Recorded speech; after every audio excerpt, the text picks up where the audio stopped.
In the center of the glittering charity hall, Imani Nwosu stood perfectly still as a glass of champagne spilled across the front of her dress. No apology followed. Only whispers. She really thought she belonged here. Someone should remind her who she is. Imani didn't argue. Didn't react. She simply lifted her chin, calm, composed, unshaken. And somehow, that irritated them more. Across the room, phones quietly lifted. Eyes sharpened. Predators sensing weakness. But no one noticed the sudden shift near the entrance. Because outside the towering glass doors, a convoy of black vehicles had just rolled to a silent stop. Inside the lead car, Choi Min-jae's phone vibrated once. He glanced down, read the message, and went completely still. They humiliated her. The air inside the car turned deadly cold. Because in that moment, the Korean underworld had just made a mistake it could not undo. In Seoul's underworld, fear had a name. Choi Min-jae. Men twice his age lowered their voices when he entered a room. Rival bosses avoided saying his name too loudly. And problems that crossed his path had a way of disappearing quietly. Min-jae did not believe in emotional risks, did not tolerate distractions, and he certainly did not fight battles that did not serve his empire. At least, that was what everyone believed. Until Imani Nwosu. She never chased his attention, never flattered his power, never looked at him with fear. And for reasons Min-jae never fully explained, even to himself, she became the one variable he never completely removed from his life. But Seoul's elite families saw something very different. They saw an outsider, someone beneath their world, someone unworthy. And the night they chose to humiliate her in public, they unknowingly forced the most dangerous man in Korea to make a decision that would shake the entire underworld. The music didn't stop. That was the cruelest part. Crystal chandeliers glittered overhead, soft violin notes floating through the charity hall as if nothing unusual was happening. While in the center of it all, Imani Nwosu stood with champagne slowly dripping from the front of her dress. A few guests pretended not to stare. Most didn't bother pretending. She really came dressed like that? A woman in diamonds murmured behind her fan. Another man gave a soft, dismissive chuckle. These charity events attract all kinds of hopefuls. Hopefuls. Imani heard the word clearly. She reached calmly for a linen napkin from a passing tray, pressing it lightly against the spill without rush, without embarrassment. Her movements were smooth, deliberate, too composed for someone who had just been publicly humiliated. That composure irritated them. You know, a tall socialite said, stepping just close enough for her perfume to linger in the air. Some rooms in Seoul require invitation. The meaning was sharp, deliberate. Around them, a quiet circle had formed, not openly, but close enough. Curious eyes. Polite cruelty wrapped in expensive smiles. Imani lifted her gaze slowly.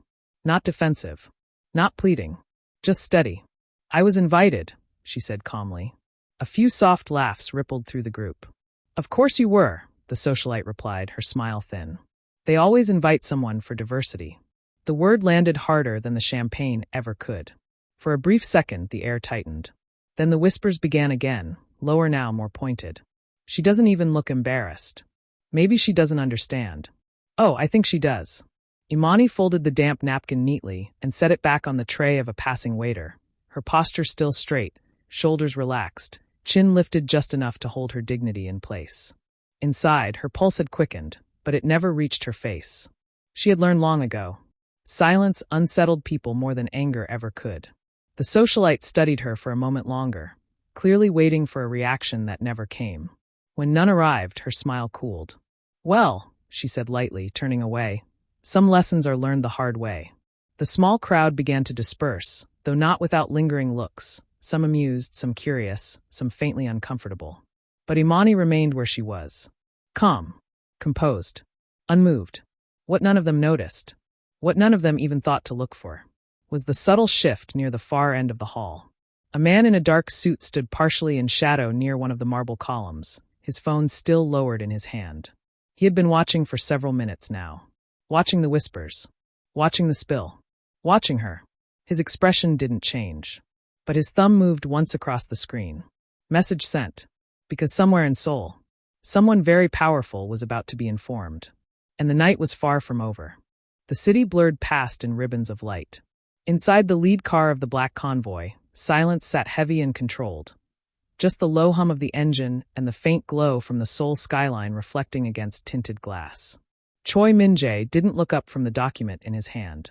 Across from him, his lieutenant kept perfectly still, already sensing the fragile calm that followed Min-jae everywhere like a shadow. Then, a soft vibration broke the quiet. Min-jae's phone lit up against the leather seat. No one in the car moved. He rarely received messages marked with that level of priority. Slowly, almost lazily, Min-jae set the document aside and reached for the phone. His movements were precise, unhurried, controlled. But the moment his eyes scanned the screen, something in the air changed. Not loudly, not dramatically, just enough that his lieutenant's spine straightened. 3 lines of text. Brief, clinical, efficient, charity hall, public incident. Imani Nwosu involved. For a full second, Min-jae said nothing.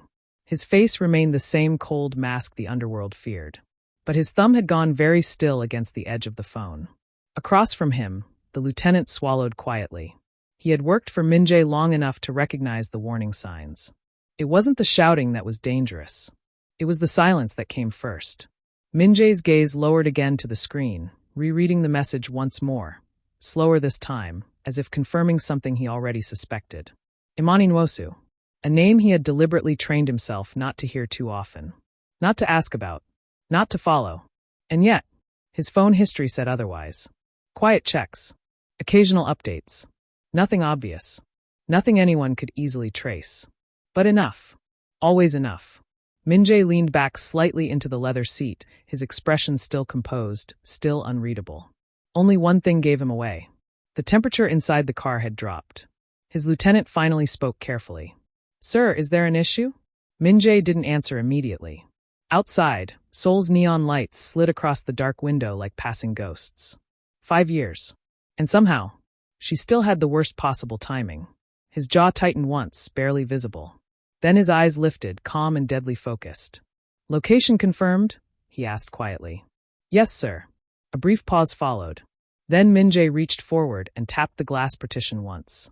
The driver stiffened instantly. When Min-jae spoke again, his voice was smooth, controlled, final. "Prepare the cars." The music faltered first, just slightly. Most people in the charity hall didn't notice the moment the atmosphere shifted, but the ones who understood power did. Outside the glass entrance, headlights washed across polished marble. 1 black car, then another, then 3 more. The quiet murmur inside the hall began to thin, conversations stumbling as heads turned toward the doors. Even the waitstaff slowed, trays hovering midair as something cold and unfamiliar crept through the elegant space. Imani felt it too.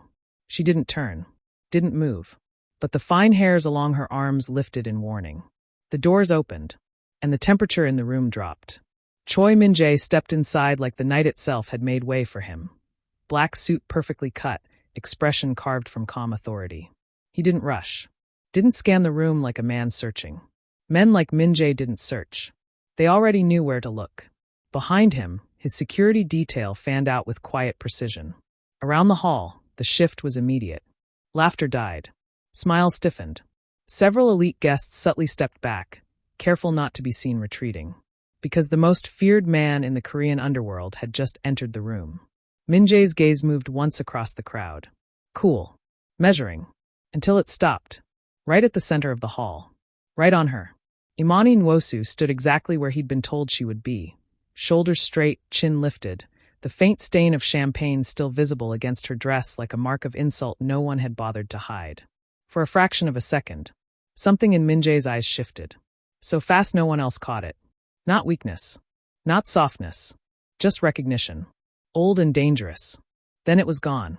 His expression sealed back into cold authority as he continued forward, slow and deliberate, the quiet tap of his shoes against marble echoing far louder than the music ever had. The socialite who had mocked Imani earlier paled visibly. Someone near the bar lowered their glass with a shaky hand. Min-jae stopped only a few steps away from Imani. Close enough to see every detail. Close enough to confirm. His voice, when he spoke, was low and perfectly controlled.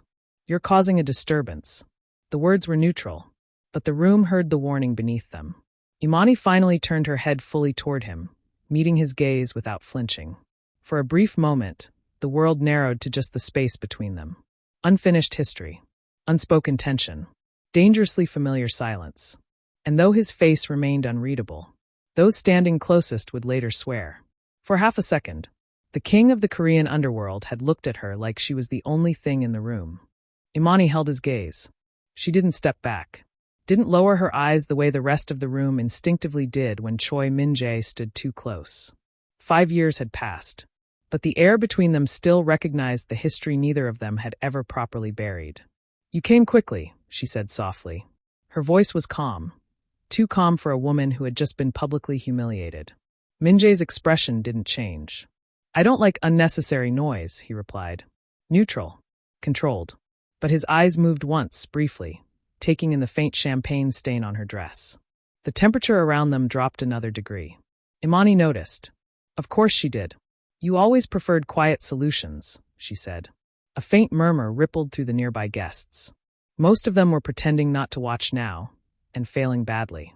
Min-jae's gaze returned fully to her face. Sharp. Searching. "You shouldn't be here tonight," he said. Not a question. A statement. Imani's chin lifted slightly. "I was invited." A pause. Then softer. "Or does that only matter when it's convenient for your world?" The words were careful, but the history inside them was not. Something flickered behind Min-jae's eyes, gone almost instantly. Around them, the elite guests had gone completely still. Even the musicians had begun to falter, their soft melody losing rhythm under the weight of the moment unfolding in the center of the hall. Min-jae stepped half a pace closer. Close enough now that his voice no longer needed to carry. "You're attracting attention you don't understand," he said quietly. Imani's lips curved, not into a smile, but something knowing. "I understand perfectly," she replied. For a second, neither of them moved. And in that silence, the past pressed forward. Late nights neither of them mentioned. Decisions neither of them took back. The one goodbye that had never really felt finished. Then, Min-jae's gaze shifted. Not to the crowd. Not to the socialites. To the far edges of the room. His eyes sharpened. Dangerously. Because now that he was here, now that he was looking properly, he could see it. The subtle repositioning near the exits. 2 unfamiliar faces near the service corridor. A man pretending to check his phone for far too long. This wasn't just social cruelty. This was movement. Calculated. Quiet. And centered exactly where Imani Nwosu was standing. Min-jae's jaw tightened once. When his eyes returned to hers, the cold control was still there. But something far more dangerous had joined it. Decision. "You shouldn't have come tonight," he said again, lower this time. Not distant. Not neutral. Warning. Because in that moment, Choi Min-jae realized the truth. Imani Nwosu was no longer just being humiliated. She was being targeted. Min-jae didn't look away from her. But the room had already changed. Imani felt it first in the way conversations died too quickly. The way laughter came half a second too late. The way eyes that had once mocked her were now watching something else entirely. Not her. Him. And what he might do next. Across the hall, a man near the bar lifted his phone. But instead of drinking, the screen angled subtly toward them. Near the entrance, 2 guests who hadn't spoken all evening suddenly began whispering behind careful smiles. Underworld whispers moved faster than music. Min-jae saw all of it. Catalogued it. Calculated. His voice dropped just enough for only Imani to hear. "You've attracted the wrong kind of attention." Imani didn't flinch. "I noticed," she said quietly. That answer earned the faintest tightening of his jaw. Because she wasn't panicking. Wasn't retreating. And that made her even more exposed. Across the room, the first ripple hit. A notification flashed across one of the mounted charity screens. Subtle at first, then spreading as phones around the hall began lighting up one by one. Someone near the front inhaled sharply. "Is that?" Another guest was already scrolling, face paling. The headline wasn't loud, but it was precise. Breaking. Underworld sources hint at internal conflict surrounding Choi Min-jae's inner circle. The air shifted instantly. Media attention. Too fast. Too coordinated. Min-jae's eyes darkened. Someone was pushing pressure from multiple directions at once.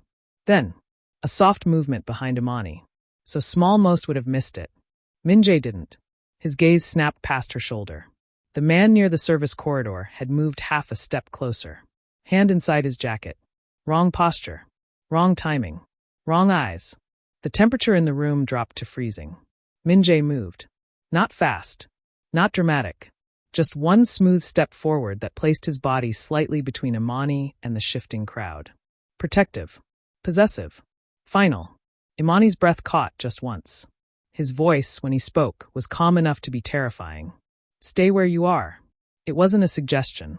Behind them, Min-jae's security detail had already begun adjusting positions, subtle but unmistakable. Across the hall, the man near the corridor hesitated. Too late. Min-jae's gaze locked onto him fully now. Cold. Deadly. Decided. Because whoever had started this chain of pressure had just crossed a line. Min-jae leaned slightly toward his lieutenant without taking his eyes off the room. When he spoke, his voice was quiet enough that only his inner circle heard it. But the weight of it was unmistakable. Lock down the exits, he said. A beat. Then colder. No one who moved tonight leaves without my permission. The doors didn't open. No one left. Within seconds of Min-jae's order, the subtle choreography of his security tightened around the charity hall like an invisible net. Conversations died completely now. Even the musicians had stopped pretending to play. Everyone could feel it. Something serious had just begun. Imani stood very still beside him, her pulse finally picking up speed beneath her calm exterior. She had expected tension tonight. But not this. Not the way the entire room now revolved around the man standing half a step in front of her. Min-jae's gaze remained locked on the suspicious figure near the service corridor. Cold. Precise. Already 3 moves ahead.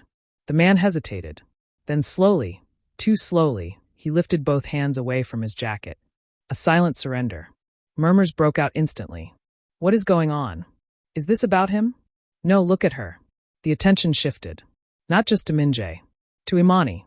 Because the pattern was becoming impossible to ignore. Min-jae only moved like this. For very few people. Director-level donors were already whispering among themselves, eyes narrowing as old rumors began resurfacing in real time. Imani felt it, the shift in weight, in perception. In danger. She exhaled slowly. You're overreacting, she said quietly, just loud enough for Min-jae to hear. His answer came without hesitation. No. One word. Flat. Certain. For the first time since he arrived, he turned fully toward her, his voice dropping lower. You're standing exactly where my enemies would place a target. The blunt honesty hit harder than any social insult earlier. A few nearby guests heard enough to stiffen. Target? Imani's eyes searched his face carefully. You think this is about you, she said. Min-jae's gaze sharpened. It is. Silence stretched between them, thick with something older than tonight. Then Imani made a decision. Slowly, deliberately, she reached into her clutch. Min-jae's men tensed instantly. But she only pulled out a slim, worn card. Old. Creased at the edges. And held it up between them. Min-jae went completely still. Because he recognized it immediately. 5 years ago. Rain-soaked pavement. Blood on his sleeve. A woman kneeling beside him when no one else dared come close. His voice dropped to something dangerously quiet. Where did you get that? Imani's expression didn't change.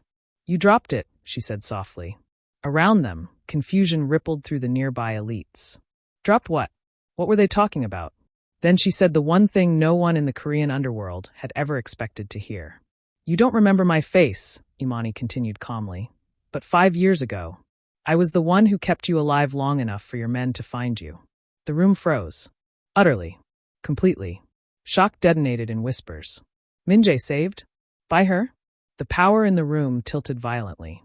Because in that moment, the woman they had called Unworthy was revealed to be the reason the most feared man in the Korean underworld was still breathing. The silence didn't just linger. It spread.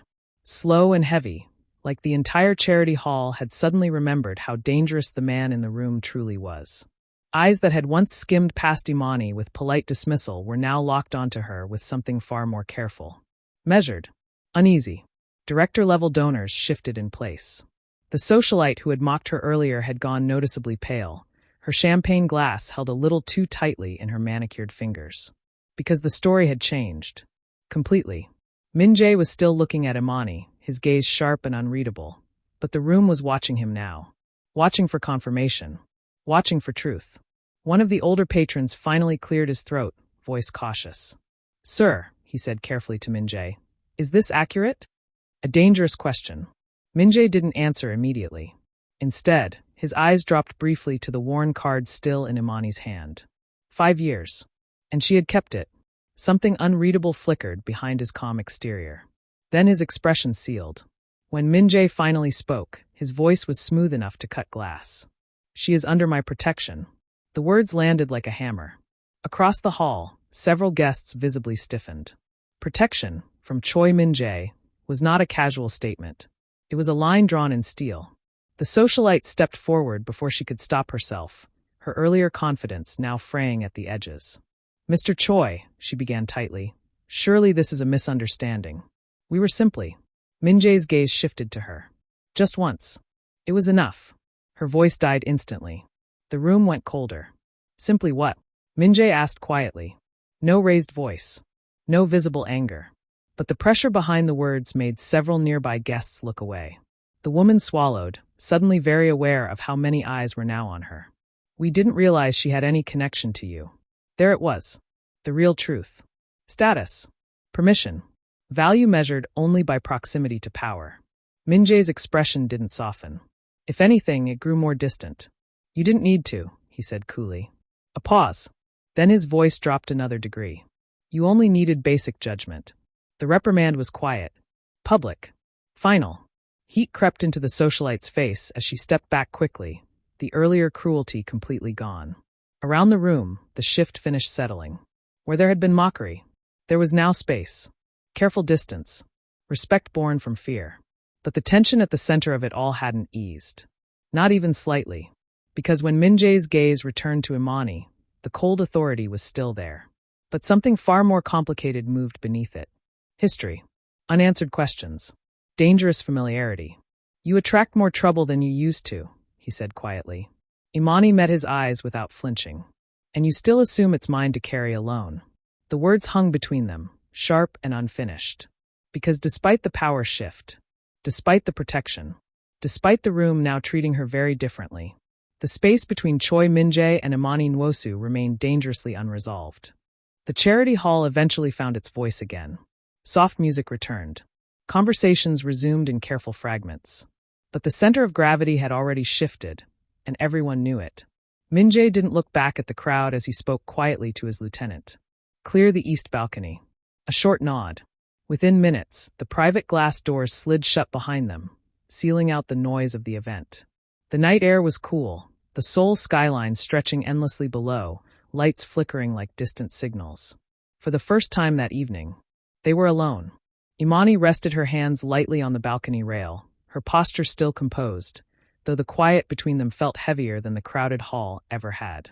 Min-jae stood a few steps behind her at first. Not crowding, not retreating, just watching. "You kept the card," he said finally.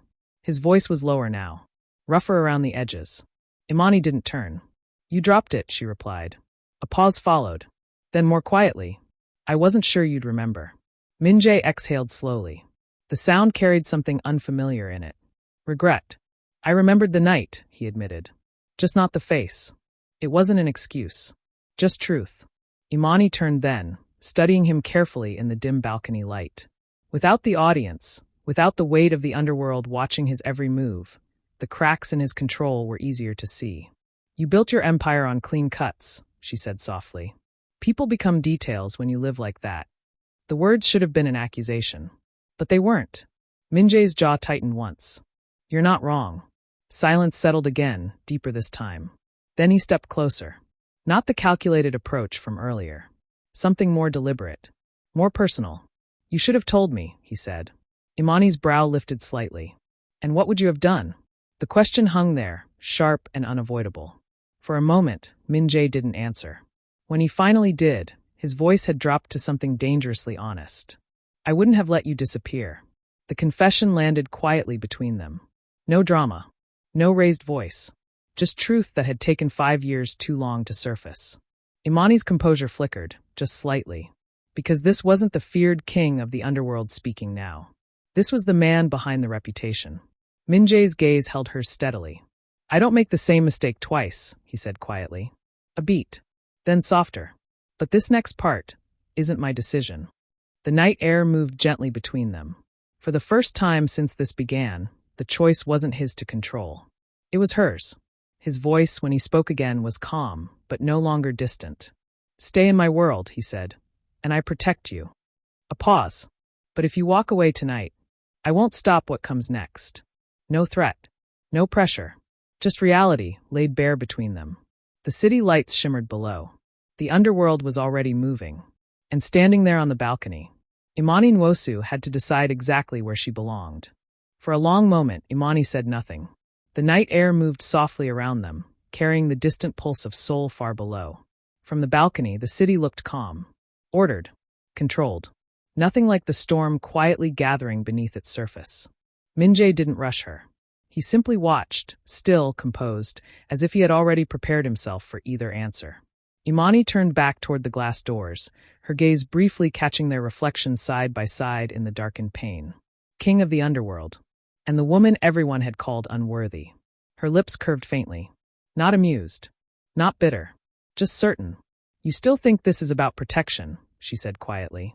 Min-jae's voice remained low. It is. Imani finally turned fully to face him. No, she said softly. It isn't. The words landed between them with quiet weight. For the first time that night, something in Min-jae's expression shifted. Not loss of control, not quite surprise, but attention sharpened to its finest edge. Imani stepped closer. Not into his shadow. Not behind him, but forward, until the distance between them disappeared entirely. You built your empire assuming I would either run, she continued calmly, or stand quietly where you placed me. Min-jae didn't interrupt. Didn't move. He was listening now. Fully. Imani's chin lifted slightly. I didn't come back to Seoul to be protected. The night breeze caught lightly at her hair as she moved. One smooth step forward. Until she stood beside him. Not behind. Not beneath. Beside. The shift was subtle. But it changed everything. Min-jae's gaze flicked down briefly, as if confirming what his instincts had already registered. Her shoulder aligned with his. Her posture unshaken. Her decision made. When she spoke again, her voice was calm, but carried steel beneath the silk. If your world is going to war, Imani said, then you don't need someone to hide behind you. A beat. Her eyes met his directly. You need someone who can survive standing next to you. Silence followed. Heavy. Electric. Then, slowly, something in Min-jae's rigid control eased. Not weakness. Never that. Recognition. Respect. The corner of his mouth shifted by the smallest fraction. Dangerously close to approval. Outside, far below, the city lights of Seoul burned steadily into the night, unaware that the balance of power had just shifted in a way the underworld would feel for years to come. Because the woman they had dismissed, the woman they had humiliated, was no longer standing alone. She stood beside the most feared man in Korea. And this time, if war came for the empire, they would face it together.